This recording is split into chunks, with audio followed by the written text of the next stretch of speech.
Olá, pessoal. Nós estamos aqui novamente com o Farol da Baixada, o podcast do Sindicato dos Bancários de Santos e Região. Não se esqueça de se inscrever, ativar o sininho, curtir, compartilhar para esse programa chegar a mais pessoas. Hoje nós estamos com Ricardo Galvanese, professor universitário, filósofo, e com o Big, diretor, secretário-geral do sindicato. Big.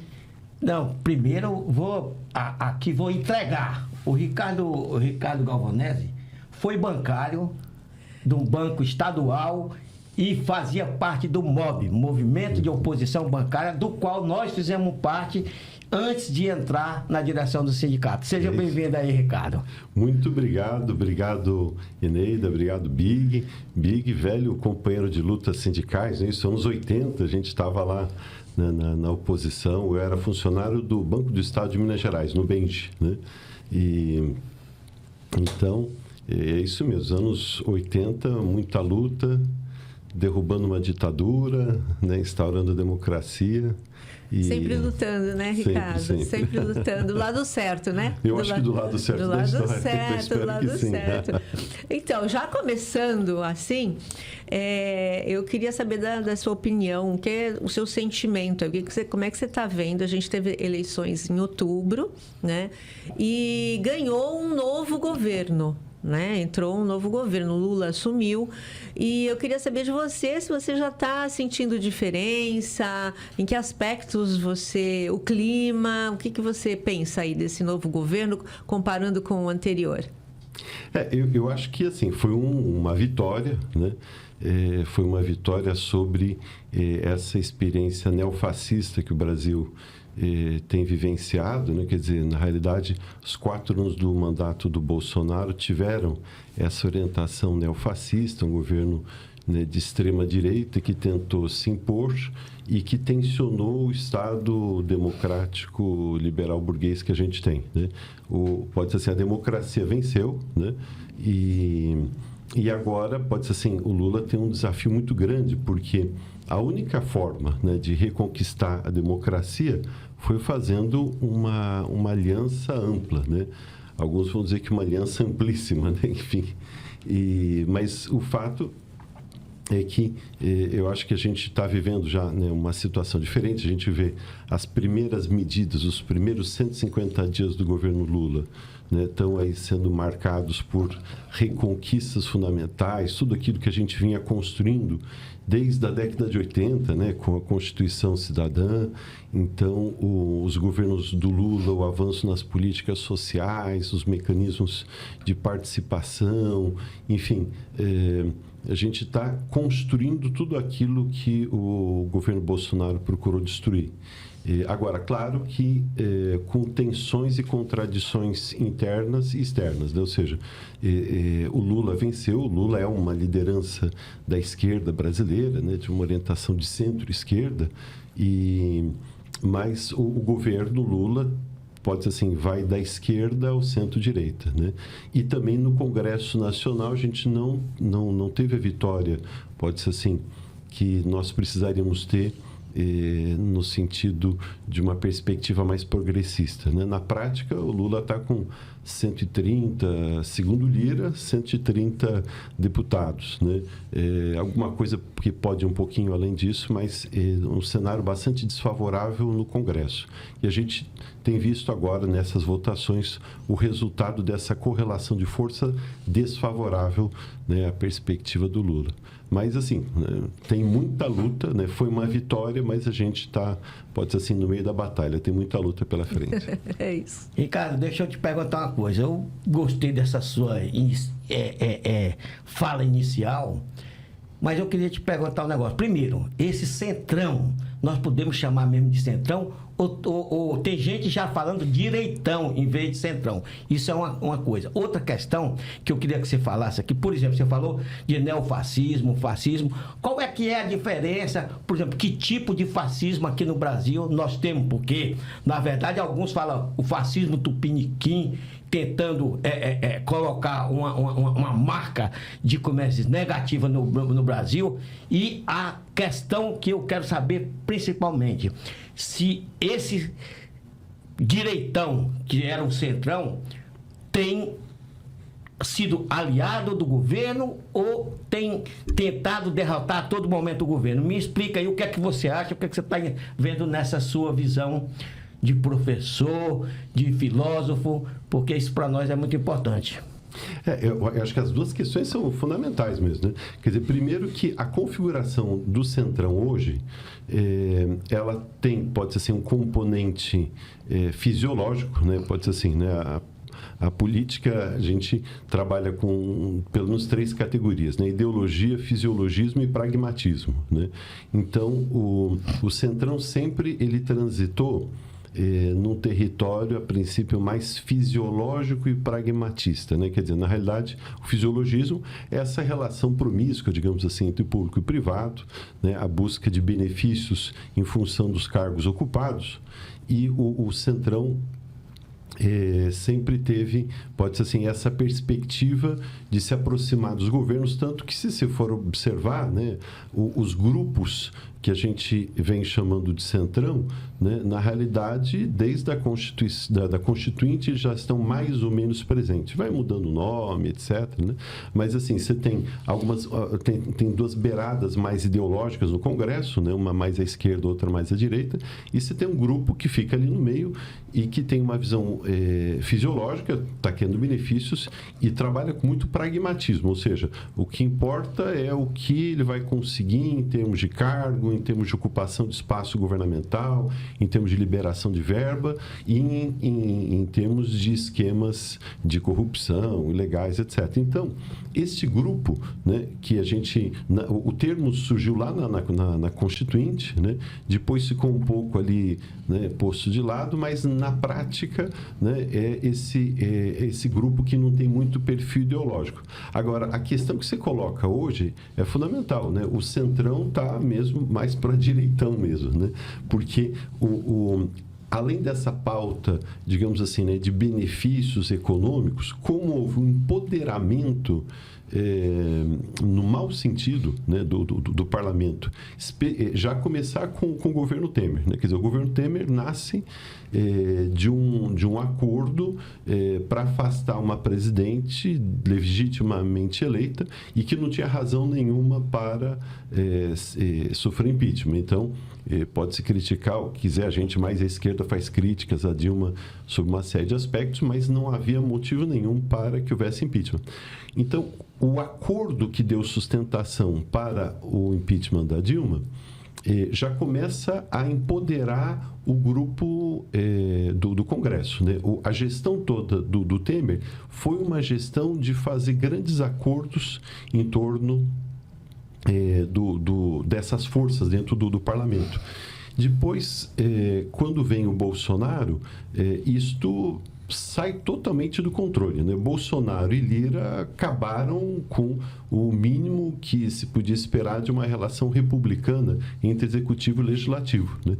E aí o orçamento secreto, né, foi a festa, digamos assim, né? Os deputados já se acostumaram com isso. Depois você tem uma manobra para, digamos assim, dar uma aparência de legalidade, de constitucionalidade ao orçamento secreto, mas o resultado é que, enquanto que na época do Lula, por exemplo, as emendas dos deputados giravam alguma coisa em torno de 2 milhões, né? Hoje os deputados têm garantidos pelo menos 30 milhões em emendas, né?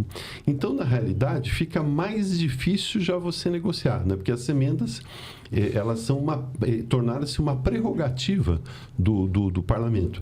Então, os 2 primeiros mandatos do Lula era mais fácil, porque os caras queriam emenda, você sentava e negociava votação por votação, projeto por projeto, etc., né? Hoje, como eles já estão sentados em 30 milhões, a possibilidade de... milhões ou bilhões? Não. Me parece que a cifra é bem mais alta. Não. Para cada deputado, para cada deputado, né, era 2 milhões, está em 30, né?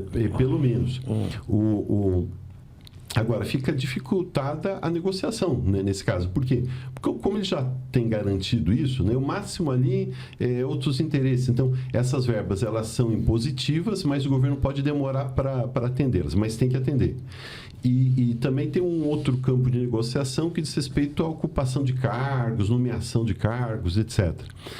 Então, ainda tem um território de negociação, né? Mas a possibilidade dessa negociação está bastante restrita hoje, né? Então, pode ser assim, o lado do Congresso está hipertrofiado nessa correlação, né? E ainda há um certo espaço, especialmente para nomeação de cargos. É disso que o Lira tem reclamado, né? O Lira, a base do Lira, e o Lira carrega no bolso só ele, né? 150 deputados, né? A base do Lira pessoal, né? Os vínculos que ele estabelece ali, né? Que a gente pode falar assim, educadamente, de fisiológicos e pragmáticos, né? Não é bem esse o termo, né? Mas o 150 votos, enquanto que a base do governo está de 130, no máximo 150. Então, a irritação do Lira é que as nomeações que esse grupo de deputados quer fazer dentro do governo federal, né, segundo escalão, terceiro escalão, etc., elas estão caminhando muito devagar, né? Então, e ao mesmo, por outro lado, a impressão que a gente tem, né, é que o governo não está sendo muito hábil pode ser assim, na barganha, né? Então, que é o presidencialismo de coalizão é isso, né? Não adianta, né? Então, você tem que fazer essa composição. Agora, como você faz essa composição? Com certeza, nos 2 primeiros governos Lula, essa composição era muito mais eficiente e eficaz. Você entregava emenda, entregava cargo e conseguia aprovação de projeto, né? Isso já não está se dando tanto. E como os deputados estão, digamos assim, já sentados, cada um em cima de 30 milhões de emendas impositivas, o resultado é que começa a vir à tona isso que você falou. Ou seja, são deputados que têm um perfil ideológico, sim, né? É claro que o fisiológico se sobrepõe ao ideológico, mas tem um perfil ideológico, e tem um perfil ideológico de direita, né? Então, muitos desses deputados que hoje, em tese, estão na base do governo, né, estavam dando sustentação para o governo Bolsonaro, ganhando, pode ser assim, bem, no sentido de emenda, de espaço, etc. E também, pode ser assim, extravasando a sua visão de mundo, uma visão de mundo conservadora, fascista, etc. Né?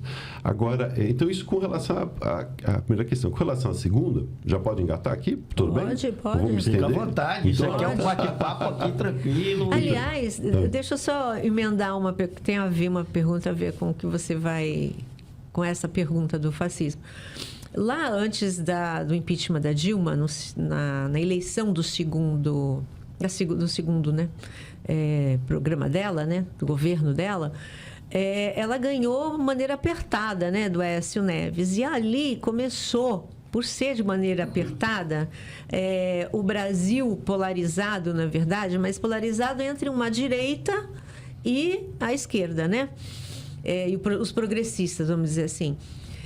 Ali começou uma campanha difamatória, uma contra a esquerda, na verdade. Sim. E o Aécio foi para cima realmente, né? Eles foram para cima. Então, o PSDB achou que ele seria o grande vencedor dessa campanha, né? Ou desse impeachment. Ele, PSDB, que ocuparia o espaço quando retirasse as forças progressistas de esquerda de cena.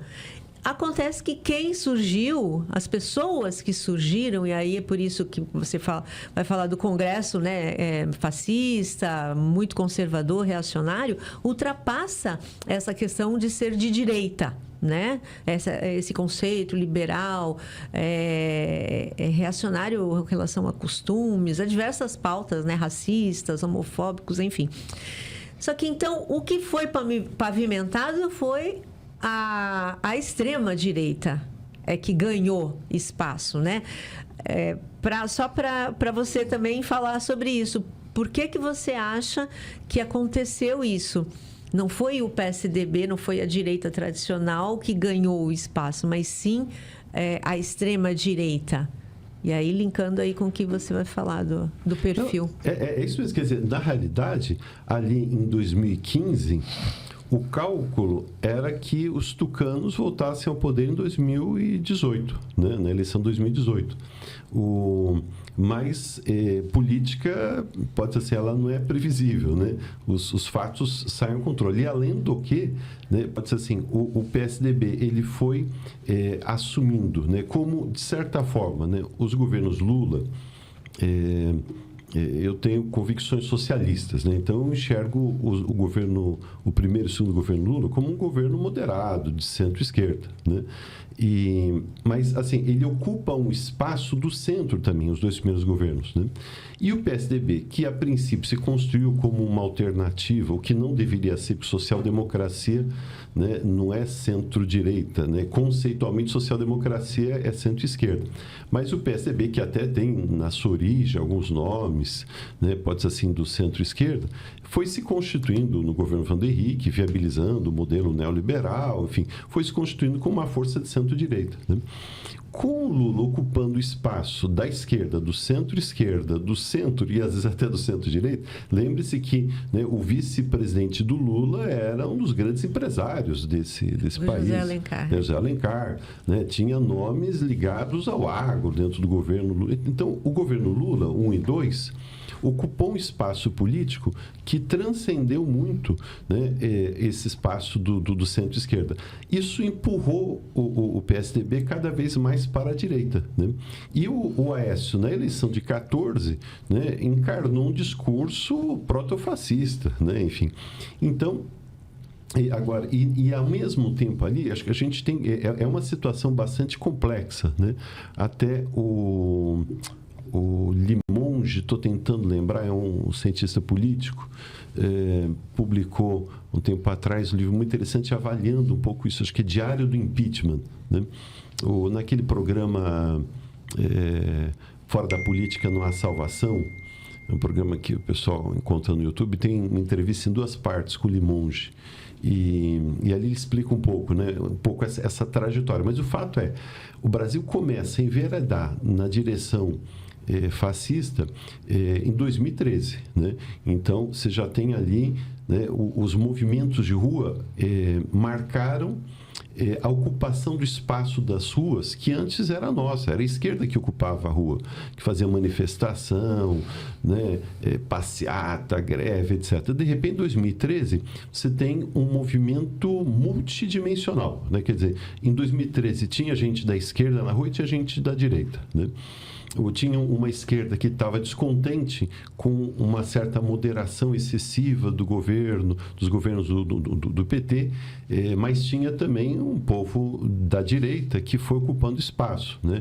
Ali que vai surgindo MBL, né? Esses movimentos todos. E eles começam a construir um discurso, como o Lula estava ocupando espaço, que eu volto a insistir, ia da esquerda até o centro-direita, esse movimento já, para se legitimar, constrói um discurso de direita e de extrema-direita, né? Isso vai num crescendo, eles vão ocupando cada vez mais espaço. Aí engata o impeachment da Dilma, que foi, apesar de ter, né, ali é um lawfare, né? Ou seja, quando você utiliza o enquadramento legal para fazer uma ação política, né? Então, nesse sentido, foi um golpe. Não foi um golpe do ponto de vista, pode ser assim, da ritualística, formal, jurídica, mas foi um golpe porque você teve uma mudança de poder fora de princípios fundamentais de legitimidade política, né? Então, o golpe contra Dilma, o surgimento desses movimentos, né, de rua, a direita perdendo o medo, ocupando a rua, você vê num crescendo. Ao mesmo tempo, a Lava Jato, né, então, que é a expressão máxima da utilização das instâncias judiciais para fazer política, né?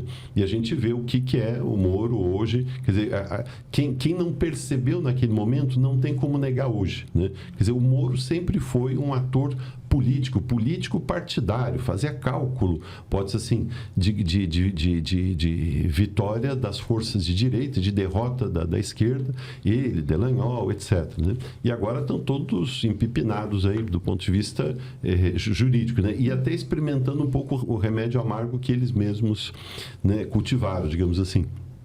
Mas o fato é, você vem nesse crescendo, que vai, enfim, né, em função também do quadro interno, etc., a fragilidade de uma força de centro-direita abre espaço exatamente para um candidato de extrema-direita, né? E aí foi essa desgraça que foram 4 anos, pode ser assim, diabólicos que a gente teve no Brasil no sentido próprio, né? Dos 700 mil mortos pela pandemia, né? Por exemplo, o pessoal lá da Universidade Federal de Pelotas, né? Eles calculam que cerca de 400 mil poderiam ter sido evitados, né? Se fosse outra orientação, se fragilização das instituições, do Estado, etc. Então, e aí eu acho que entra na questão que o Big colocou, né? Do fascismo e neofascismo. Quer dizer, tem uma briga terminológica no campo da ciência política. Eu dou aula de filosofia política, ciência política e algumas outras disciplinas na universidade. E no campo da ciência política tem uma briga pode ser assim, de cachorro grande, né? Sobre a questão terminológica, né?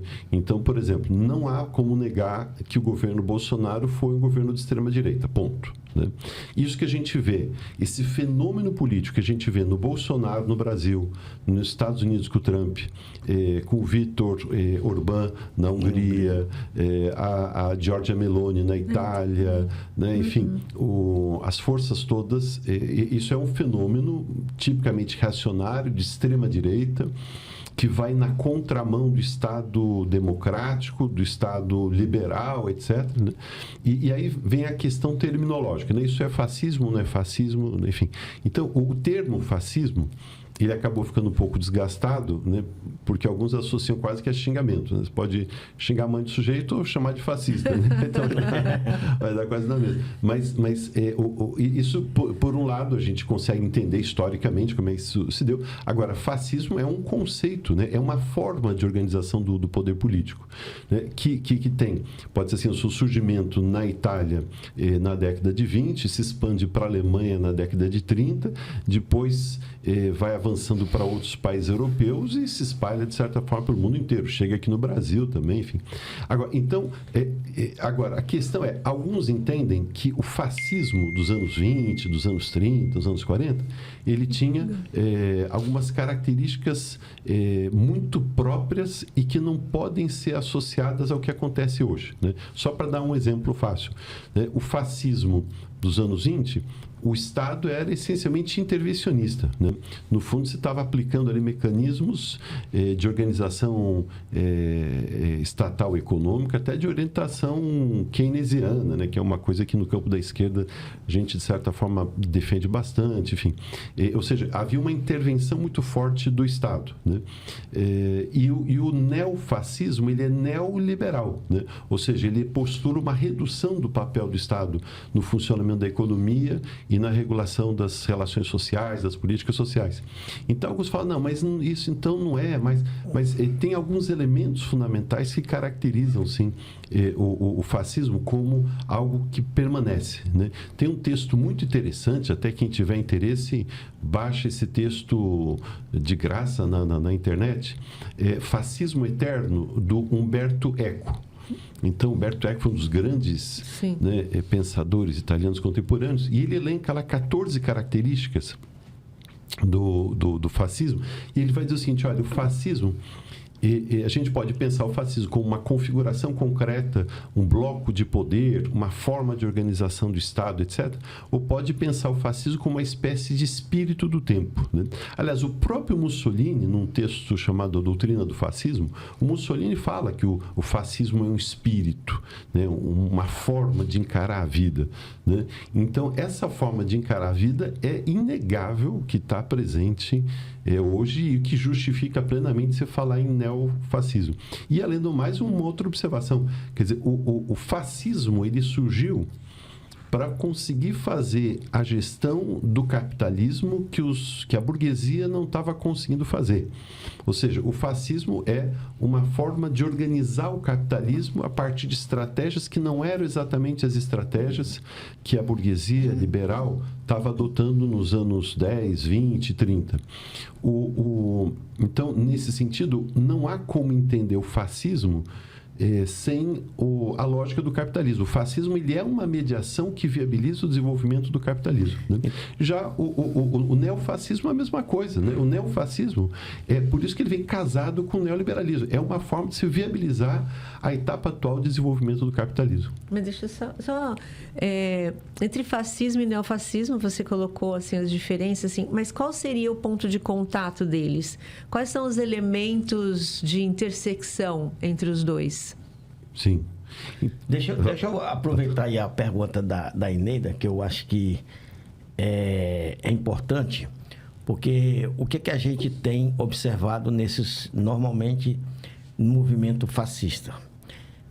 Tem uma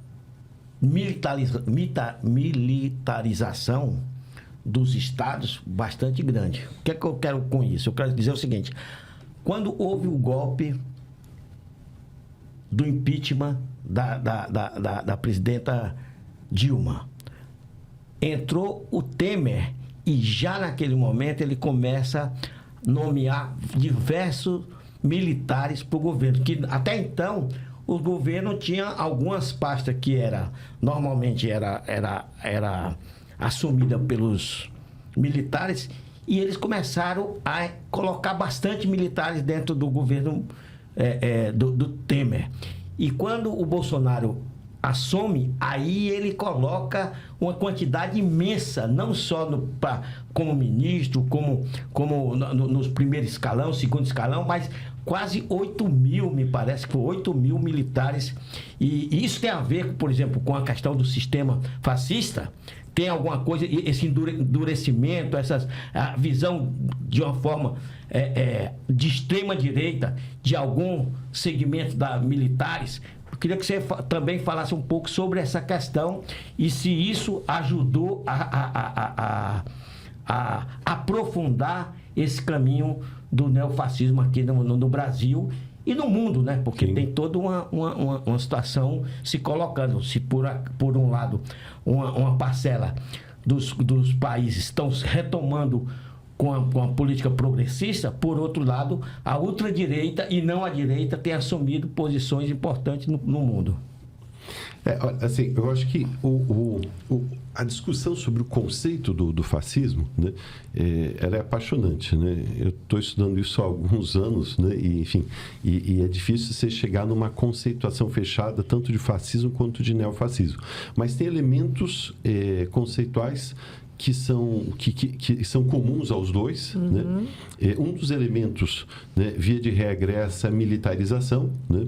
Então, por exemplo, que quando a gente pensa o fascismo, a gente tem pelo menos 3 caminhos, né? Tem um caminho que tanto visões mais progressistas quanto uma perspectiva liberal, concordo, tal, que é você caracterizar, você indicar alguns atributos. Então, por exemplo, esse texto que eu citei do Humberto Eco, né, ele vai nessa linha. Você caracteriza ali, então o fascismo, né, tem lá elementos, né, a mediação, a utilização do ódio, a militarização, uma visão machista, a intolerância em relação ao diferente, a tentativa de eliminação do diferente, a discordância interpretada como traição, enfim, uma série de características, né, é uma maneira de a gente entender o fascismo e localizar, né? A partir dessas características, você fala, bom, então esse regime é fascista, esse governo é fascista, esse movimento é fascista, ou neofascista, né?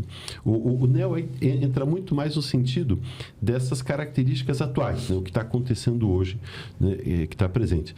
Agora, tem uma outra maneira de a gente pensar o fascismo também, é a partir das características do bloco de poder, né? Ou seja, aquela correlação de forças muito específica, aqueles grupos que acabam se articulando em torno da organização do Estado na perspectiva fascista, né? E tem uma terceira forma, né, que é pela compreensão da análise da forma do Estado. Ou seja, você tem uma forma de Estado fascista, né?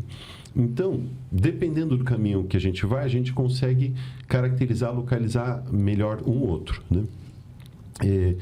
Mas no sentido geral, né, o que a gente pode observar? Primeiro, o fascismo, ele sempre surge seja como forma de Estado, seja como bloco de poder, seja do ponto de vista dessa caracterização, ele sempre surge viabilizando o desenvolvimento do modo de produção capitalista. Então, quer dizer, para efetivamente derrotar o fascismo, nós temos que derrotar o capitalismo. O capitalismo, exatamente. Quer dizer, então, por exemplo, tem um dos grandes autores que trabalhou isso, né, foi o Max Horkheimer, da Escola de Frankfurt, um dos grandes pensadores da teoria crítica. Ele vai dizer o seguinte: quem não quer falar de capitalismo não deveria falar de fascismo. Né? Também não deveria falar de fascismo. Ou seja, porque é indissociável. Né? Essa é a questão fundamental que, via de regra, só quem trabalha com uma perspectiva de análise marxista consegue localizar melhor. Né? Ou seja, que não dá para você dissociar o fascismo das contradições que o capitalismo gera e que o capitalismo mesmo não consegue organizar. Né? Então, pode ser assim, se você quiser, né, sanar o mal pela raiz, é o que o Big está falando. Né? Você só consegue eliminar o fascismo da história de que você superar o capitalismo. Né? Por enquanto houver capitalismo, o fascismo sempre será uma forma, né, possível de organização do Estado, de configuração dos blocos de poder e de caracterização dos governos e dos movimentos. Né? Você conhece o Alisson Mascaro? Sim, então. É um jurista. Isso. Ele fala isso também, né? Que você não pode ser, não consegue ser antifascista se não for anticapitalista, né? Porque quando, é o que você falou, quando os estados, quando o capitalismo não consegue mais reproduzir o seu meio, né, de ganho, de lucro, né, e geralmente vai entrar em crise, né? Ele tem que se utilizar de diversos métodos para poder superar e fazer valer o que ele quer, né? O andamento, por exemplo, utilização de guerra, né? As guerras também para queimar a capital, né? É o estágio maior que acontece para o capitalismo conseguir tentar ultrapassar as próprias contradições que ele vai criando, né? Porque ele é autofágico, não é isso? Aí cria esses modelos também de dominação, né? Mas deixa eu... Muito boa a citação aí do Alisson. Alisson Mascaro. Mas importante é o seguinte: o fascismo, sempre que ele vem à tona, ele pega um adversário e centraliza. Por exemplo, em 64, vários países tentaram... Aliás, vou voltar mais atrás ainda, na época do fascismo. Na época do fascismo, do nazismo, qual é que era o principal elemento de discórdia? Que eles colocavam como inimigo número 1, era o judeu. Aqui em 64... o comunista, em vários lugares do planeta, também colocava o comunismo na época da União Soviética, que aí implementaram a social-democracia para poder o socialismo, que na verdade o socialismo real não chegou a acontecer na União Soviética, a gente precisa deixar isso muito claro, mas ele colocou esse elemento para amenizar, que aí com política keynesiana e tudo mais, para poder dar uma amenizada. Agora, qual é que é os principais elementos de ataque do fascismo? São os negros, as mulheres, o homossexual, o LGBTQIA+, e assim tem sido, não só aqui no Brasil. Se você e os de esquerda também, né? E o de esquerda, que é a questão do comunista, né? É o comunista. Eles tentaram aqui no primeiro momento colocar a questão do comunista, e aí coloca os petistas, os pessoalistas, que são a esquerda mais autêntica do país, o PCdoB, enfim, e vai enumerando os inimigos, e vai mudando de inimigo para as pessoas juntar a tropa, porque eles fazem um discurso direto para um grupo pequeno, mas um grupo muito coeso, para manter essa liderança de ideia. Eu queria que você comentasse essas questões aí e ver como que nós vamos tá tirando realmente o fascismo, acabando com o fascismo, porque não vai ser não vai ser uma coisa que a gente faça só aqui no Brasil. Vai ter que ser uma intervenção internacional, porque senão não vai ter resultado. Ou você constrói o socialismo, ou vai ser barbárie, como já está tendo em vários lugares do mundo.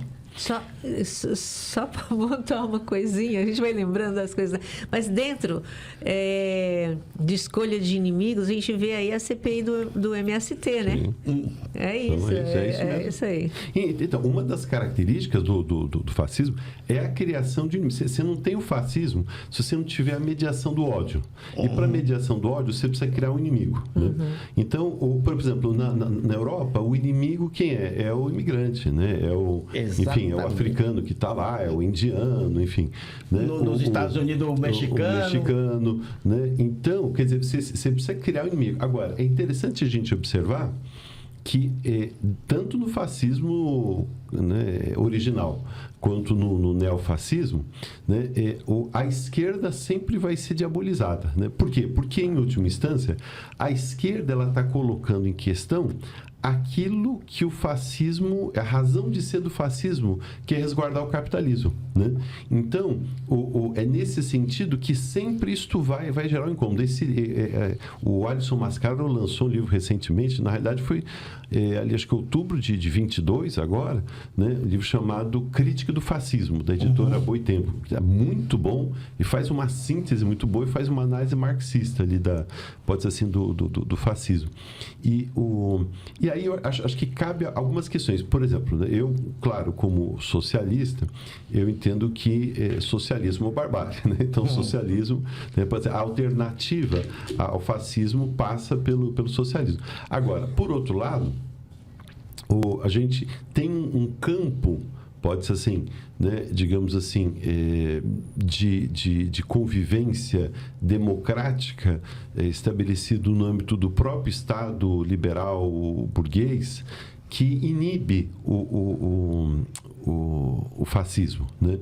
Então, ou seja, o fascismo ele organiza o Estado para viabilizar o capitalismo, mas o capitalismo não necessariamente precisa sempre do fascismo. Né?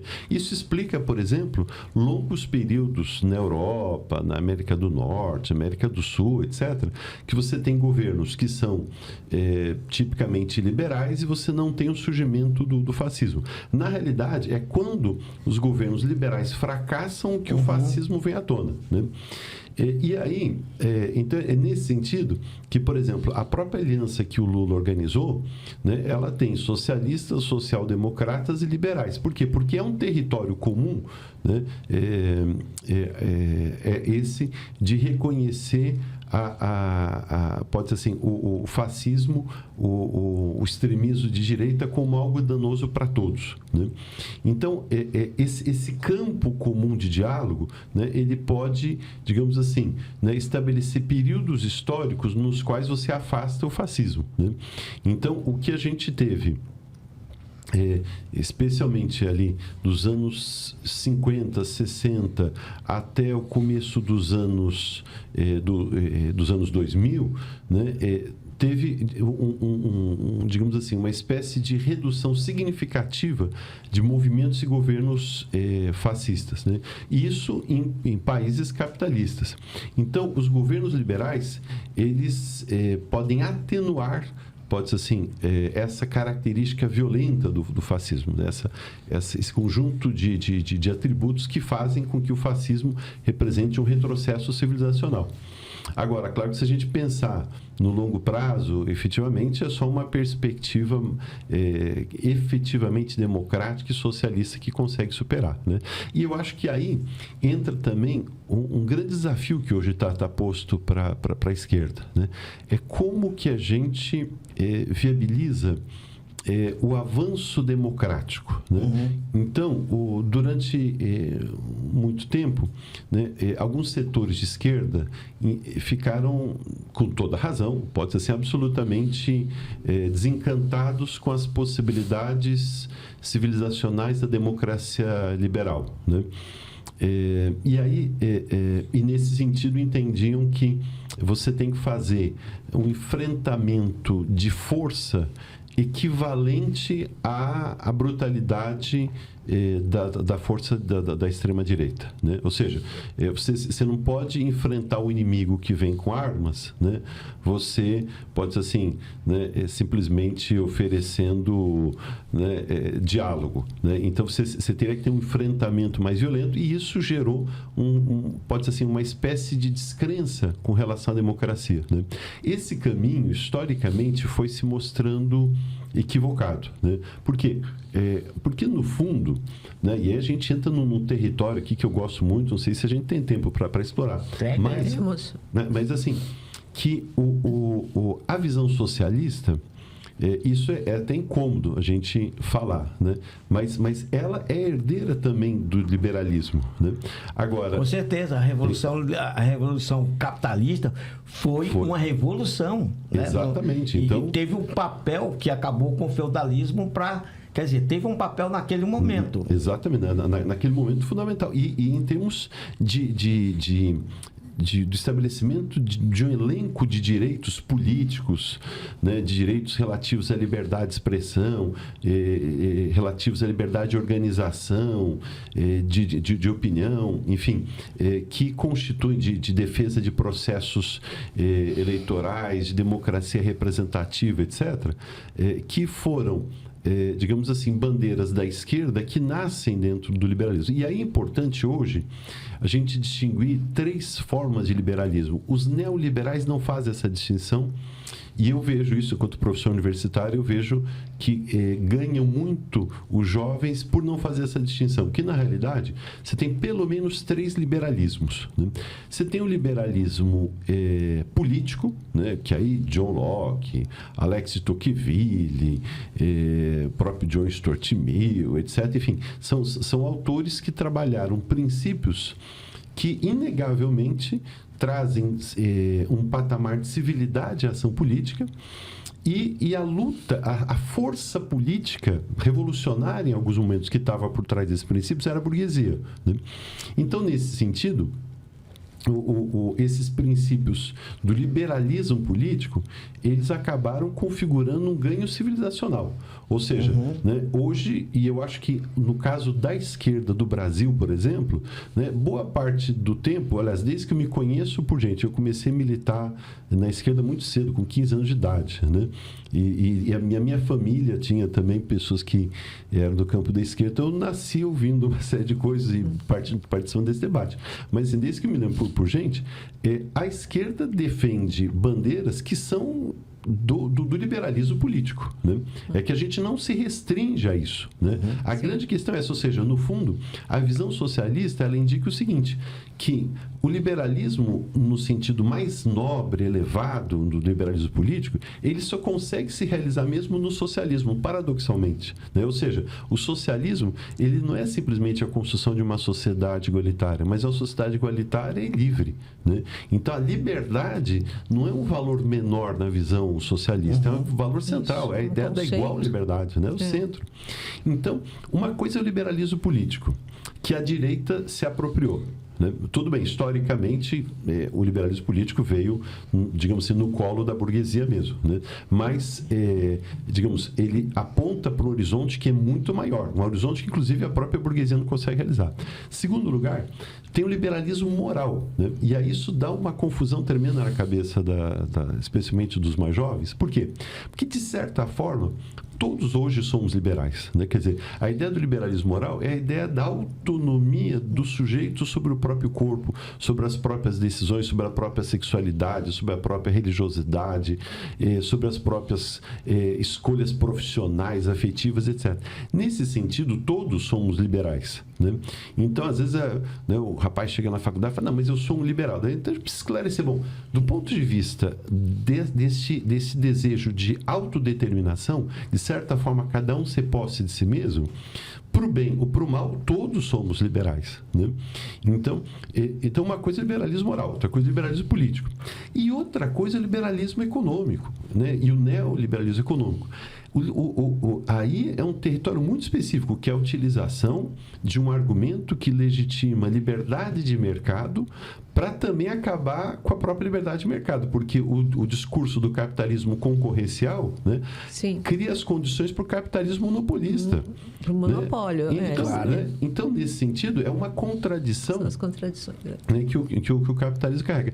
Então, e as pessoas começam a fazer confusão, falando, não, eu sou liberal. Né? Então, bom, liberal em que sentido? Do ponto de vista moral, todos somos. Do ponto de vista político, todos deveríamos ser de verdade, e não somente como a burguesia. Agora, do ponto de vista econômico, o liberalismo econômico é o estabelecimento de uma relação de exploração, de expropriação, de dominação de um pequeno grupo sobre o conjunto da sociedade. Né? Então, é nesse sentido que é importante fazer essa distinção. Né? Então, assim, ó, por exemplo, na tua fala aí, eu concordo, você falou o seguinte: socialismo, só existe socialismo, a conclusão da tua fala que eu entendi, se tiver liberdade. Sim. Não existe, por exemplo, um socialismo como tentaram dizer que na época de Stalin houve aquilo. Não era um socialismo. Aquilo estava muito longe porque não existia liberdade, né? O que nós entendemos, por exemplo, a tua fala aí, que para se chegar ao socialismo, se não for com liberdade, com democracia do trabalhador, porque nós não queremos socialismo, porque o que é possível, por exemplo, as máquinas que estão sendo cada vez inventando coisas excepcionais, ela, ao invés de estar sendo utilizada para reduzir, por exemplo, a jornada de trabalho, está sendo utilizada para massacrar e tirar o emprego dos trabalhadores. Quer dizer, o socialismo, na minha avaliação, ele deveria ser, por exemplo, essas máquinas que estão sendo construídas, para a gente trabalhar menos, ganhar para sobreviver, para ter o direito à vida com liberdade, e não essas tecnologias que servem para tirar o emprego do trabalhador. Então, como é que você vê nessa visão? Por exemplo, lá no Chile, recentemente, reduziram a jornada de trabalho para 40 horas. E teve um acordo, olha que interessante, teve um acordo do governo com os trabalhadores, com os empresários, com todo mundo conseguindo chegar a um acordo que, se reduzisse a jornada de trabalho, ia ter mais emprego e ia ter as pessoas... Porque o que a gente produz... é muita coisa. E o que o trabalhador fica? Fica praticamente com quase nada. Queria que você falasse um pouco sobre essa questão. Isso é real, essa questão do socialismo só existir se for com liberdade? Ou isso é conversa da esquerda que quer estar fazendo falácia com a população? Me explica isso aí. No fundo, quer dizer, a gente tá entrando num território que você pode pensar do ponto de vista da ciência, pensar do ponto de vista da filosofia, mas a gente também trilha o campo do imprevisível, né? Quer dizer, mas se a gente olhar para trás, né? Então, o Maquiavel sempre dizia, olha, né, na ação política, a gente tem que sempre tomar a história como, né, a principal orientação, né? Então, historicamente, claro que pode ser assim, cada fenômeno tem suas contradições, né? Como se construiu o poder na extinta União Soviética também depende ali muito do que aconteceu no entorno, do contexto, né? Pode ser assim, do cerco que inicialmente o movimento de outubro de 17 sofreu, etc. Enfim, mas não dá para justificar o stalinismo, né? Então, que me perdoe quem pensa o contrário, né? Mas eu não vejo como que a gente possa justificar, né, ditaduras, sistemas totalitários em nome da defesa da igualdade e da liberdade, né?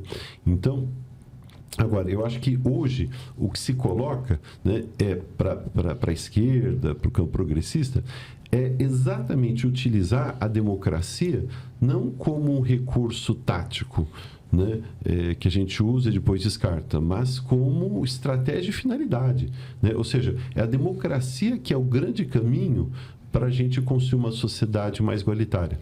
Agora, a democracia, ela precisa ser dilatada. A democracia que a gente tem, que é a chamada democracia liberal, que mais especificamente democracia formal, delegativo, representativa, ou seja, é uma democracia que nos faz iguais na forma da lei. Você tem um conjunto de procedimentos que estabelece uma certa igualdade básica dos cidadãos, tem um ordenamento constitucional que formalmente nos colocam em condição de igualdade, né? E tem procedimentos de delegação política, ou seja, a sociedade delega o seu poder para um conjunto de representantes que agem em seu nome.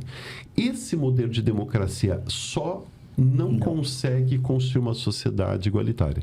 Esse modelo, ele se casa perfeitamente com as demandas da burguesia e do capitalismo. Por isso, aliás, que em muitos países você conseguiu afastar durante décadas o fantasma do fascismo, né? Porque essa democracia, assim só, né, garante a reprodução capitalista, a acumulação, a continuidade do domínio da burguesia.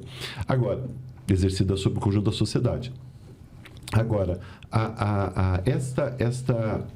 o grande desafio que a gente tem hoje não é jogar esta democracia fora, né? Ou seja, a democracia formal, delegativa ou representativa, baseada em princípios liberais, etc., ela tem que ser mantida, só que ela tem que ser dilatada, né? E eu acho que essa é a grande questão, né? Para um modelo que incorpore também, não é jogar fora esse modelo, né? Esse modelo, pode ser assim, a história tem mostrado que se você não tiver determinadas garantias, mesmo que você tenha à frente do governo um grupo de revolucionários humanistas super bem intencionados, né? A gente sabe da história. O inferno de boa intenção, o inferno está cheio. Então, você precisa ter mecanismos que garantem, né, né, pode ser assim, sistemas de controle do poder pelo poder, a preservação do direito da minoria e uma série de coisas, que são princípios desse modelo de democracia. O desafio, acho que esse para mim é o grande desafio da esquerda hoje, né? É como você incorporar também, sem perder isso, né, sem perder a democracia formal, delegativa e representativa, procedimentos de democracia substancial, deliberativa e direta. Ou seja, que possibilite que os cidadãos sejam iguais não somente na forma da lei, mas na substância dos direitos, em primeiro lugar, né? Então, ou seja, a democracia ela tem que criar mecanismos para substancializar direitos, ou seja, torná-los concretos, né? Não adianta só na Constituição estar indicado a nossa igualdade, mas a nossa igualdade tem que se realizar, né? E como é que isso se faz? Por procedimentos que sejam também deliberativos diretos, ou seja, você precisa criar mecanismos de ampliação do poder de interferência da população na gestão governamental. E isso, diga-se passagem, na esquerda a gente está patinando ainda, né? Então, por exemplo, a gente consegue trabalhar algumas coisas importantes. Veja, em 100 e poucos dias, o governo Lula já conseguiu reativar mecanismos de preparação de conferências, dos conselhos, da representação da sociedade civil. Isso é fundamental, mas a gente tem que ir muito além, né? A gente tem que criar, por exemplo, a nossa Constituição prevê plebiscito e referendo, né? Então, isso é um mecanismo importantíssimo, né?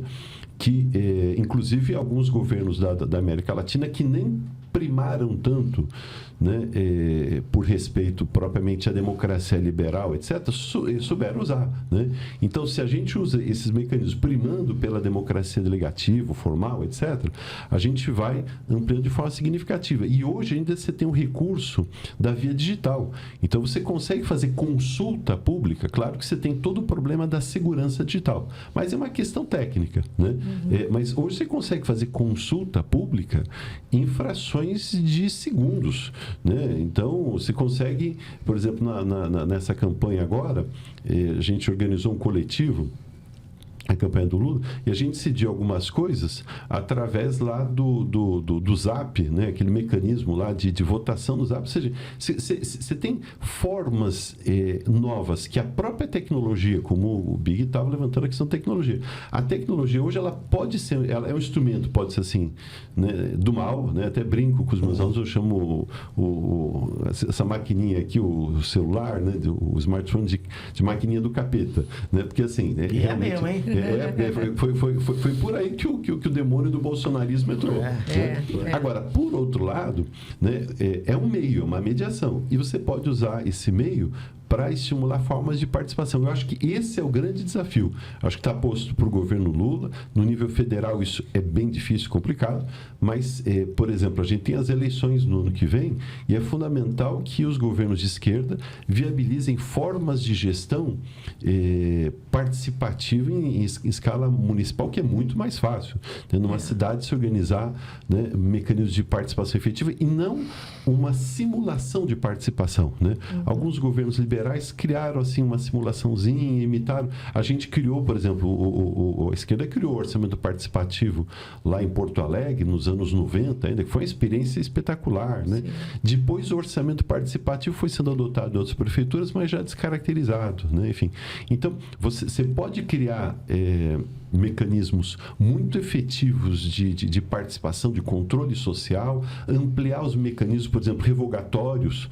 Né? Então, por exemplo, você tem que aguentar um representante que está trabalhando na contramão daquilo que ele foi eleito durante 4 anos. Não, você tem que ter um mecanismo para suspender um mandato. Quer dizer, mas isso tem que ser... Olha, por isso que eu digo, não é jogar fora a democracia liberal, formal, delegativa e representativa, mas ampliá-la de forma concreta, substancial, para que possa realmente fazer diferença. Né? Então, ou seja, se a democracia não fizer diferença na vida das pessoas, né, as pessoas não terão apreço por ela. Né? E uma das características do fascismo, do neofascismo, é exatamente o desapreço pela democracia. Né? Então, a gente não pode, de forma nenhuma, permitir esse retrocesso histórico. Né? Você vê como a gente retroagiu, né? Porque a gente sempre fez críticas à democracia, né, que é liberal, burguesa, a gente sabe o que significa essa democracia representativa, e a gente sempre quis avançar, como você está colocando, né? Até a ponto de a gente ter que defender essa democracia liberal, né? Burguesa, do jeito que ela estava, com tudo de ruim que tem, mas que era ainda melhor, um respiro, né, ao que estava por vir. Então, assim, muito tem que ser feito. Agora, sempre lembrando que numa sociedade capitalista, o Estado vai ser capitalista, né? Sim. Então, as consciências, mesmo sendo participativa, eu concordo com você, né? Sim. Quer dizer, a pessoa vai ter apreço à democracia se essa democracia fizer diferença na vida dela, né? Isso. Mas o desafio é muito grande, porque assim, a consciência das pessoas, consciência no geral, ela está tomada pelo capitalismo, pela mente capitalista. E aí, voltando ao que você falou lá no começo dos 3 liberalismos, eu acho que quando saiu do feudalismo, né, daquela do mundo teocêntrico para o antropocêntrico, né, a pessoa, o indivíduo se vê como indivíduo e dono das suas liberdades, né, eu acho que é aí que começa. O capitalismo, eu acho que ele se apropria, os mentores aí, os intelectuais se apropriam bem disso, né? Porque daí surge assim, eu sou um indivíduo, então eu me faço, né? O self-made man, né? O cara que se faz. E aí desemboca no dia de hoje na meritocracia. Isso. Então as consciências, elas estão formadas, geração e geração formadas para aceitar isso do jeito que está e achar que isso é assim. Sim. Né? Então, a sociedade ela se estrutura dessa maneira capitalista. E aí, como reflexo, a superestrutura também vai ser capitalista, né? O Estado, a justiça. Então, mesmo a gente tendo governos diferentes, existem limites, né? Que podem fazer muita diferença. Aí voltando Então, já ao que você está falando, né? Então, quer dizer, eu acho que o caminho, você está corretíssimo, quer dizer, Marx já apontava isso, né? Quer dizer, a história é a história dos meios de produção, mas os meios de produção não subsistem se eles não criam uma sociabilidade e uma subjetividade própria, né? Então, quer dizer, você tem um modo de produção capitalista que não subsiste sem a sociabilidade capitalista liberal e a subjetividade capitalista liberal, né?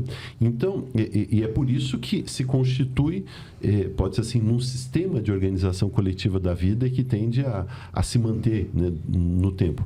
Agora, você não consegue, pode ser assim, superar isso de fora, você tem que superar de dentro mesmo, né? Então, quer dizer, eu acho que o grande desafio hoje é a gente dilatar a democracia para que ela seja uma democracia que seja também comportamental. Veja, por exemplo, né, como que isso, acho que a esquerda tem acertado.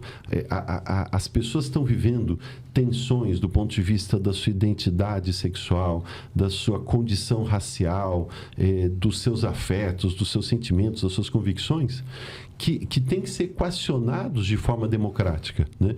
Então, o que o Big tinha chamado ali a atenção, quer dizer, a extrema-direita, o fascismo no Brasil, vem com uma bandeira de ódio aos negros, às mulheres, à misoginia, à população LGBTQIA+, etc. Enfim, então, essa forma, pode ser assim, de agressão, foi um tiro no pé do fascismo. Por quê? Porque ela também não corresponde à subjetividade liberal capitalista, né?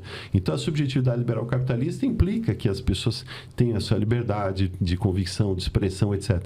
Então, eu acho que a gente tem que criar, a gente só consegue garantir a continuidade da democracia política se essa democracia for também comportamental, for a democracia cultural, a democracia social e a democracia econômica, né? Ou seja, uma democracia que seja somente política, ela não subsiste, né? Porque ela não vai estar, pode ser assim, se conectando nem com o universo afetivo, subjetivo, cultural, nem com a objetividade do universo econômico, né? Então, se as pessoas não entendem que a estrutura política em vigor, a forma do Estado, legitima o que elas querem e garante condições de vida adequada, elas passam a deslegitimar o Estado, né?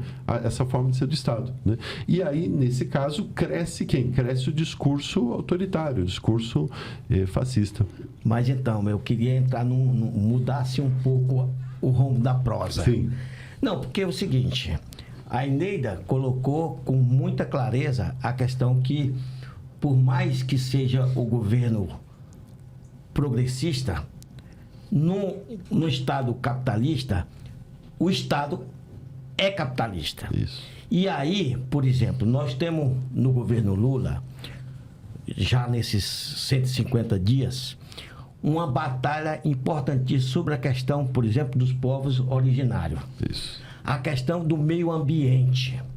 A questão de salvar o planeta. O Brasil tem essa responsabilidade porque é o país melhor localizado com a questão da Amazônia sobre essa questão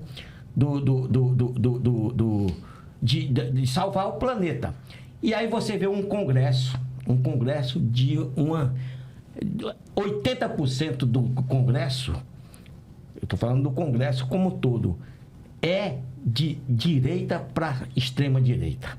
Tem a esquerda, que são 130 esquerda, centro-esquerda, que são 130 parlamentares, e aí a gente viu diversas derrotas nessa questão do meio ambiente e na questão da defesa dessas pautas que são super importantes, a questão das culturas, a questão da mulher, do negro, dos indígenas, dos quilombolas, e isso aí, o Congresso, principalmente, aí eu digo, quando eu falo Congresso, principalmente a Câmara dos Deputados, mostrou uma totalmente desqualificada nesse debate. Quer dizer, virando as costas para a população.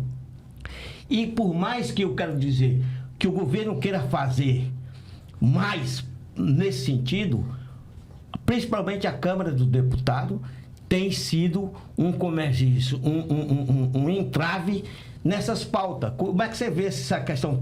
Tem a ver com toda essa questão de, por exemplo, uma democracia neoliberal, ou isso é uma falta de compreensão ou falta de respeito ao ser humano? Eu acho que aí tem duas coisas. Uma delas é assim, o quadro hoje do Congresso é desastroso, né? A gente sempre, na época do Temer, a gente falou que foi o pior Congresso da história. Aí a gente mudou de ideia. Sempre pode piorar, então, né? Exato. Parece que como é que é? O poço não tem fundo, né? Então, agora, mas tem uma colega minha da área de ciência política, ela estava fazendo uma pesquisa. Pelo cálculo dela, são 314 deputados de 518, hein? Portanto, maioria folgada. 314 deputados que têm vínculo com o agronegócio. Nossa. Quer dizer, assim, alguns são fazendeiros, né? Outros não são, mas são de municípios, por exemplo, em que quem manda no município são os latifundiários ali, então o cara nunca vai votar contra, enfim. E, ao mesmo tempo, o agro hoje adquiriu um peso enorme. Então, hoje, 30% do nosso PIB está na mão do agro, né? Então, você vê, quando você vem com uma pauta como a do MST, de democratização, olha lá o conceito, né? Democracia é nosso território, né? De democratização do uso da terra, né?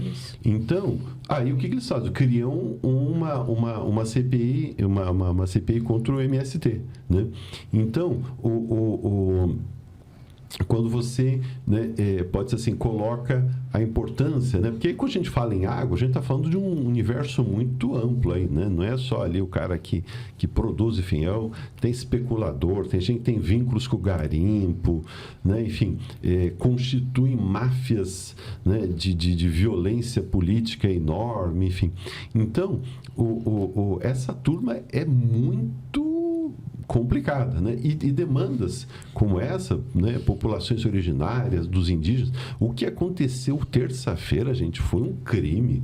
A aprovação do PL 490, né? Sim. E aí aparece o Lira com aquela cara de pau, né? Dizendo, não, que isso já estava posto. Não estava. O Lira adiantou para terça a votação desse projeto. Estava, salvo engano, desde 2009, que era o projeto que estabelecia lá, que pode ser assim, legaliza o absurdo do marco temporal, né? Quer dizer, então, os povos indígenas que foram expulsos das suas terras, que não tivessem nas terras das quais eles foram expulsos em 5 de outubro de 1988, não teriam direito a recorrer. É absurdo, né? Confronta, inclusive, o próprio espírito da Constituição. Tanto que eles podem até aprovar no Congresso, eles sabem que isso, o Supremo não tem como sustentar. Tanto que a votação no Supremo, né, que vai acontecer agora essa semana... Terça-feira, né?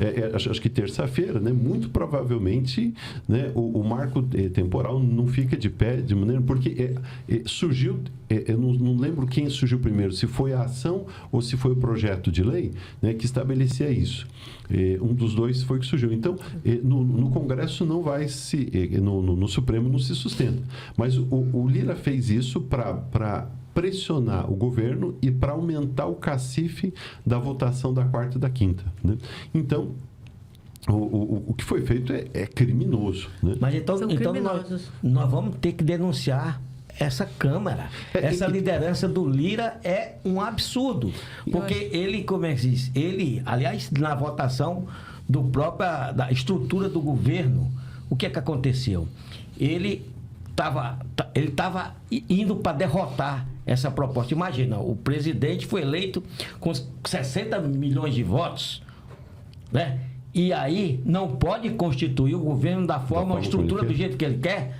Ele ia ter... Agora, quando começaram as articulações para que fosse votar, e o Lula entrou nessas articulações, conversando principalmente com o Senado, mas conversando com os líderes da bancada, quando começou a reverter, porque ele tinha falado no dia anterior, antes da votação, que estava lavando as mãos, que isso seria uma vitória ou uma derrota do governo.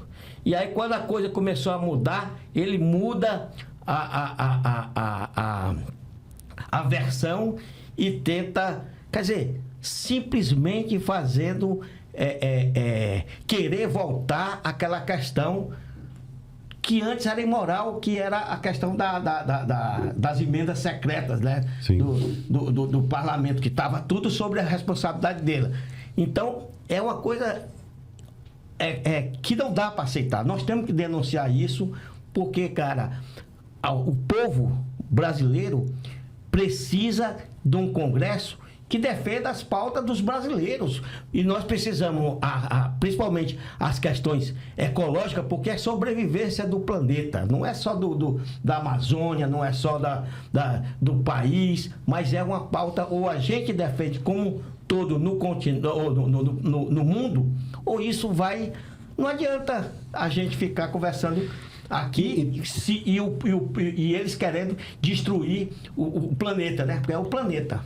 Então, eu acho que, assim, o Lula está numa situação muito delicada. Por exemplo, né, esse PL 490, ele tem que saber fazer o jogo de forma muito inteligente. Por quê? Se ele bater de frente agora com o Lira, ele não chega nem na metade do mandato. Né? Basta a gente lembrar o que foi o Cunha. Aliás, o Lira é filhote do Cunha. É filhote do Cunha. O Cunha tinha colocado Lira como presidente da Comissão, acho que de Constituição e Justiça, tem impressão, né? Articulou.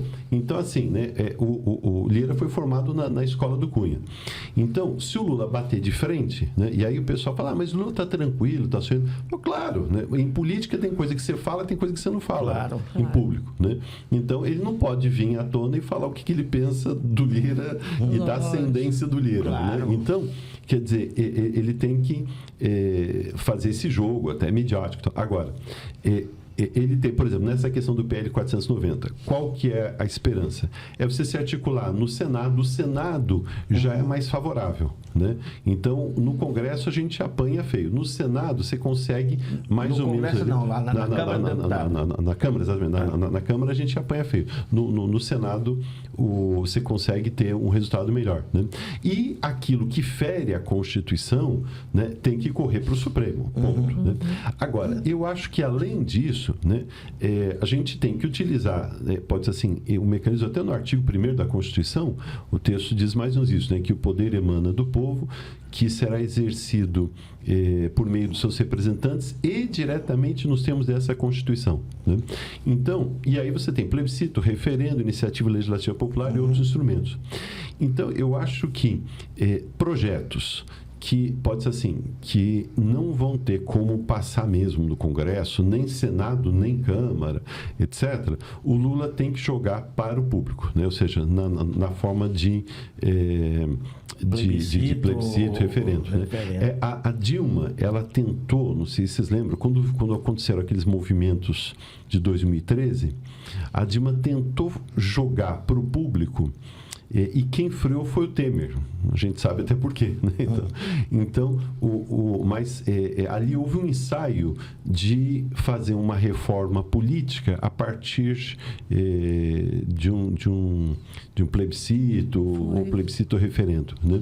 Então, quer dizer, eu acho que assim, alguns projetos, talvez nessa questão ambiental, né, o Lula vai ter que ousar, né, e partir para um mecanismo que tem uma impactação. Inclusive, isso dá um território de projeção para ele, porque não adianta. O Lula, ele é um líder populista. O Bolsonaro é um líder populista, né? Um vai para a extrema-direita, outro vai para a esquerda, né? Centro-esquerda, né? Então, agora, o Lula hoje ele está, até pela idade, né, pode ser assim, sem muito gás para fazer essa mobilização pública. Agora, eu acho que tem que investir um pouco nisso. E aí você precisa fazer de um jeito que não seja contra o Congresso. Então, por exemplo, se você manda um projeto e lê para o Congresso, o Congresso rejeita, não adianta você pegar esse projeto e botar para um plebiscito, porque aí você comprou uma briga com o Congresso.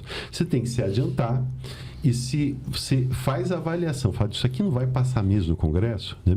Você coloca como plebiscito. E aí o Lula tem que ocupar o espaço midiático como o Bolsonaro ocupou, né? Quer dizer, assim como a extrema-direita aprendeu com a esquerda a ocupar o espaço da rua, né? A esquerda hoje a gente tem que aprender com a extrema-direita, né? Ocupar o espaço midiático, né? Porque assim, quem não lembra que sempre quando ia ter uma manifestação de rua, daquelas massivas, né? E o Bolsonaro colocou gente na rua, né? Centenas de milhões, centenas de milhares de pessoas na rua, em alguns casos perto de 1 milhão, né? Então, quando ia ter isso, o que ele fazia? Ele sempre arrumava um motivo para fazer um pronunciamento em rede nacional de televisão, né? E aí, no pronunciamento, ele dava o gancho da manifestação, né? Então, agora, o Bolsonaro utilizou esse instrumento dissipando ódio, né? O Lula não pode fazer a mesma coisa. Agora, ele pode usar esse instrumento no sentido de levar a população para a rua em torno de causas que sejam causas de natureza radicalmente democrática, né? E que ele já sabe que não vai passar no Congresso, né? Então, e precisa ter também o time certo. Que, por exemplo, a gente está num cenário... Os 2 primeiros anos do Lula são terríveis. Por quê? Porque é Lira na frente do Congresso o Banco Central, e o Roberto Campos Neto no Banco Central. Com essa taxa de juro que não é possível, 13,75 é demais. Então, exato, quer dizer, e essa autonomia do Banco Central é absurda. Quer dizer, então, é nesse sentido que ele precisa... Esses 2 primeiros anos são muito delicados, né? Então, eu acho que assim, o ideal é ele tentar fazer o máximo de composições possíveis, o máximo possível de composições, perdão, na Câmara, né? E pode ser assim, ir acumulando força para no 3º e no 4º ano, aí pode assim, fazer um vínculo mais intenso com as massas, né? E conseguir passar pautas que, se for depender dos ruralistas do Congresso, vão passar pautas com relação à população indígena, com a questão ambiental, a questão né, de uma política social um pouco mais ousada, né? Que toquem, por exemplo, na questão, né, da distribuição de renda. Isso aí, pelo Congresso, esqueça. Nem, né, conversando com o Pacheco é um cara mais, digamos assim, né, mais hábil. Mais republicano. Mais republicano, assim, e mais mineiro também. Outro dia eu gostei da expressão do jornalista que falou que o Lira resolve na peixeira, né, e porque é de Alagoas. E o Pacheco coloca as meias... Não, ele tira as meias... Não, ele coloca... tira as meias sem tirar o sapato. Exato, quer dizer, quem que vai para o confronto, né? Porque o Lira é assim, né? O Lira não dá para brincar, o Lira ele faz enfrentamento. Então, o Lula, nesse momento, não tem força política para fazer enfrentamento. E outra coisa, mesmo a gente, em termos de mobilização da sociedade civil, a gente não está com esse gás, né? Aliás, tem algo que a ciência política, a sociologia nos ensinam, que povo só vai para a rua quando tem uma demanda muito concreta que lhe afete. Isso. Né? Pode ser uma demanda econômica, pode ser uma demanda até de costume, né? Ou sei lá o que for. Mas assim, vamos para a rua para apoiar o companheiro Lula, esqueçam. Isso daí apoiar os indígenas. Para salvar o planeta, as pessoas parecem que não estão nem... Mas ela vai morrer e o planeta também que... E tem uma guerra assim, ideológica... Tem uma guerra de ideias que a direita sabe fazer muito bem, né? Usar as mídias, essas redes sociais, tudo, mas eles se utilizam da mentira. Sim, não é? Fake news. Da mentira. E o outro lado, não se utiliza da mentira, é da verdade, né? Não espalha medo. Então, esse medo chegando nessa gama de pessoas que acreditam, né? Sim. E eu não vou nem dizer que é de assim, baixa instrução, porque tem muita gente dizem que você acredita no que quer acreditar, Isso, já, né? Então, essas mentiras, elas se difundem e se impregnam muito mais, né, do que a verdade. Então, mobilizar, além do fato que você estava falando que é verdade, as pessoas só vão para a rua quando diz respeito ao próprio quadradinho, Sim. né? Existe ainda né, esse balanceamento que não está muito bem feito, né?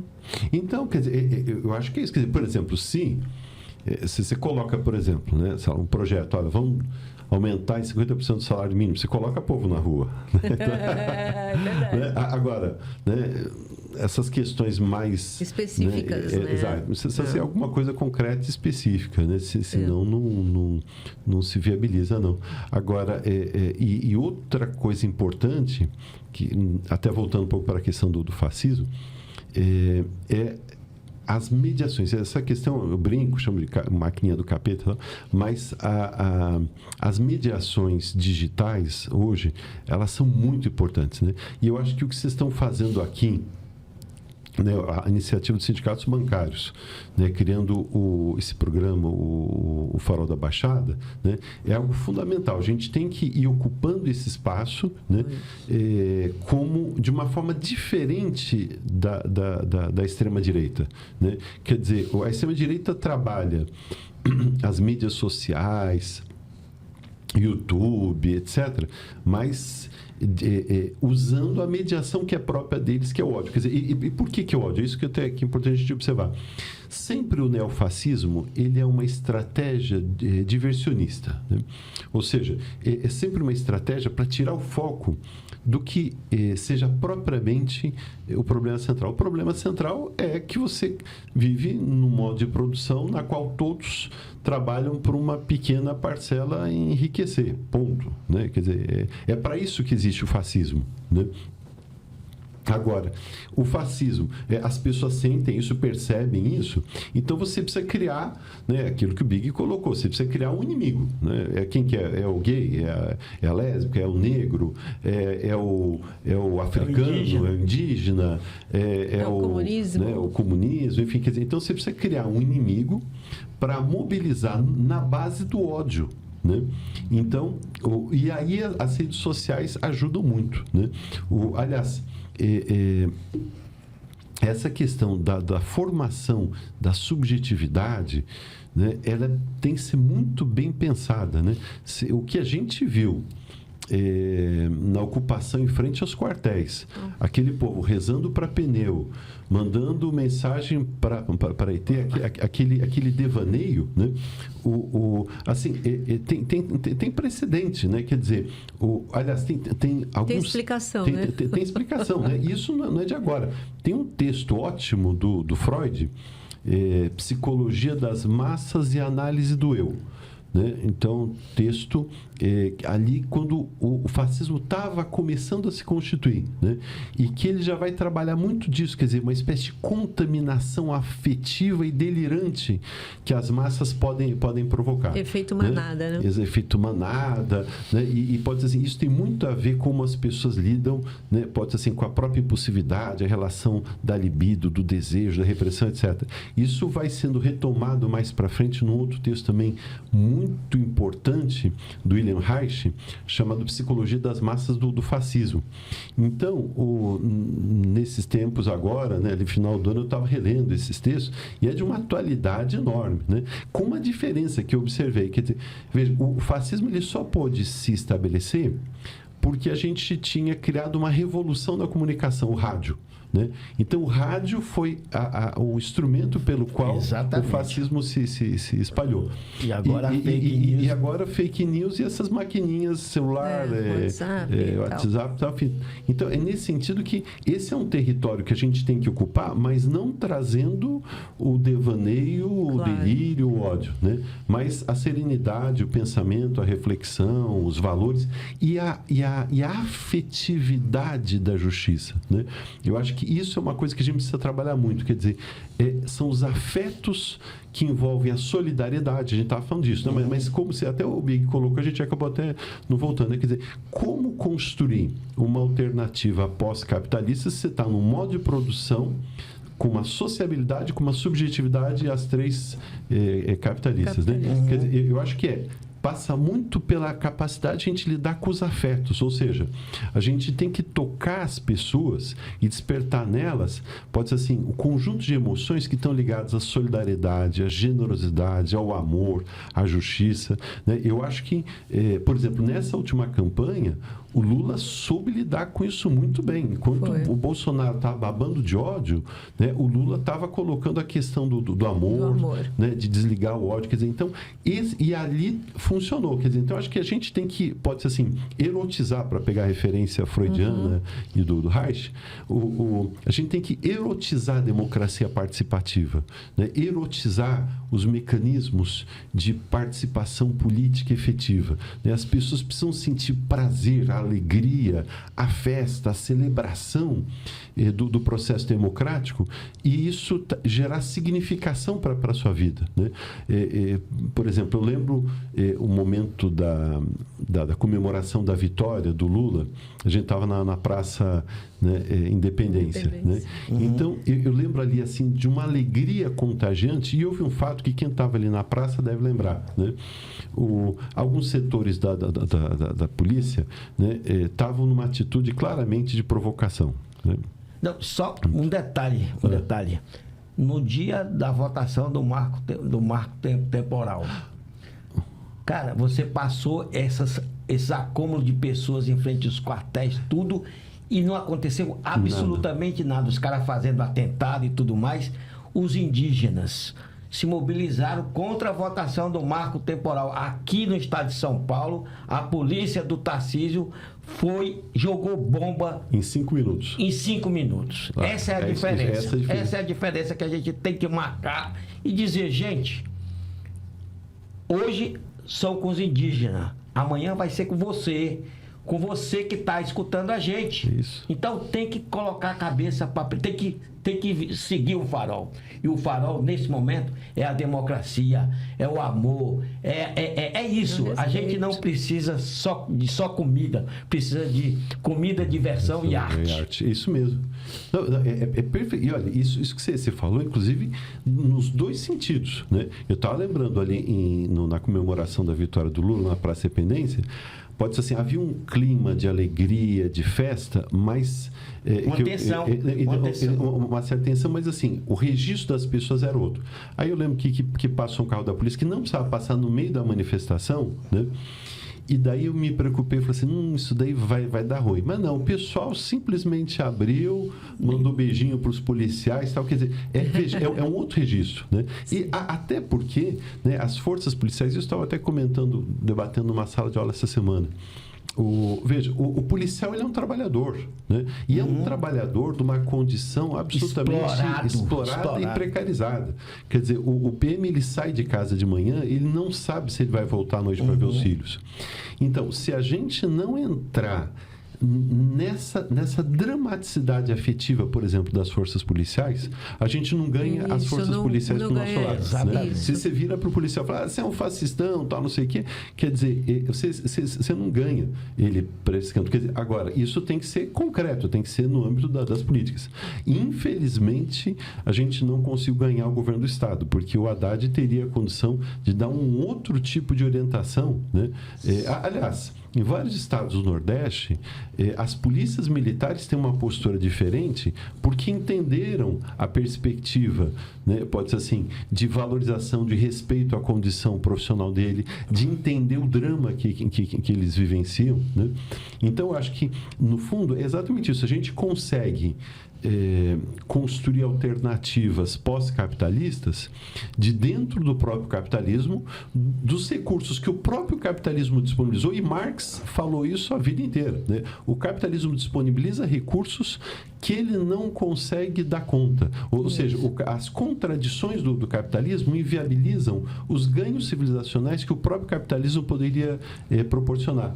Então, é nesse sentido que quem consegue propriamente viabilizar isso é uma perspectiva pós-capitalista que, pelo menos na minha visão, é uma perspectiva socialista radicalmente democrática, né? Então, é nesse sentido que a radicalidade democrática, ela só se faz exatamente no sentido próprio da palavra, né? O radical aparece, radical não, é no sentido da raiz, ou seja, e a raiz onde é que está? Está no afeto e no interesse das pessoas. Então, se a gente não souber tocar, mobilizar afetivamente as pessoas para colocá-las em contato com aquilo que é o interesse objetivo, econômico, social delas, né? A gente não consegue se modificar, não consegue operar essa transformação, né? Então, acho que é por isso que essa questão dos policiais é muito emblemática.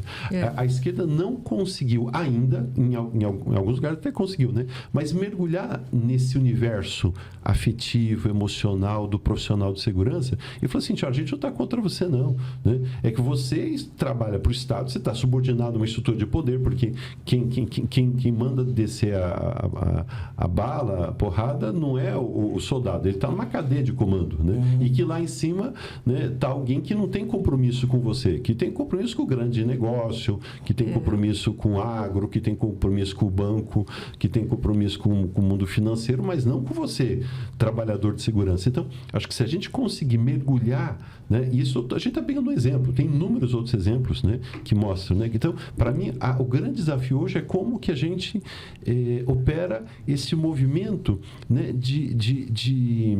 não é só de desbolsonarização, né, mas de desfasticização da sociedade, né?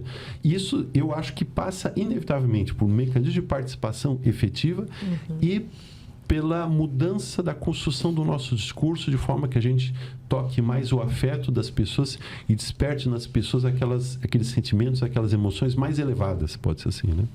Vamos ter muito desafio pela frente, né, Muita coisa pela frente.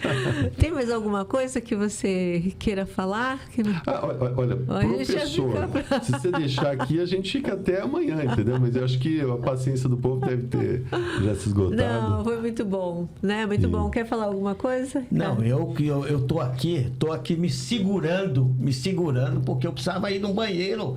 E aí a conversa tá tão boa. Mas eu quero dizer uma coisa, gente. O Farol da Baixada, ele veio para ficar. E veio para a gente conversar alguns assuntos que não se conversa em qualquer lugar. Aqui se conversa de tudo, mas principalmente a gente se conversa de amor, de solidariedade, de uma nova perspectiva para o ser humano,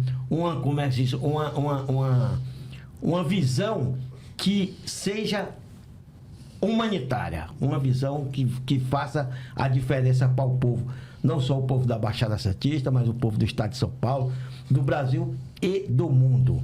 É isso aí. Legal, Galvanese. Foi bom esse bate-papo entre a gente. E foi mais de 1h30 esse bate-papo. Nossa, sério? Uma coisa, com certeza. Foi o maior que a gente... Meu Deus, vocês também chamam um professor de filosofia, tá, galera? Mas é muito bom, não? A gente discutiu porque é muito atual, né? Sim, os temas que a gente aborda sempre são muito atuais, mas uns são mais específicos, né? Mais específicos. Sim. Então, quando você tem uma gama assim, atualíssima do que está acontecendo, fascismo, liberalismo, porque é importante isso que você coloca assim, para esclarecer para todo mundo, né? Que o fascismo, ela é uma ponta, é uma arma, uma ponta de lança do neoliberalismo, né? Sim. Então, ele não está descolado uma coisa da outra. E é essa a nossa tarefa, ir desvendando as coisas que tem cortina, que tem fumaça para as pessoas, né? Para a gente fazer uma análise melhor da realidade, né? Então, só tenho a agradecer, viu? Nossa, eu que agradeço. Olha, foi um momento absolutamente prazeroso, né? Conversar aqui com os meus amigos, né? De tantos anos, o Big décadas, né? Enfim. E a Eneida também, né? Acho que a gente já se conhece quase uns 20 anos já, né? Tempo, acho que o Big já uns quase 40, né?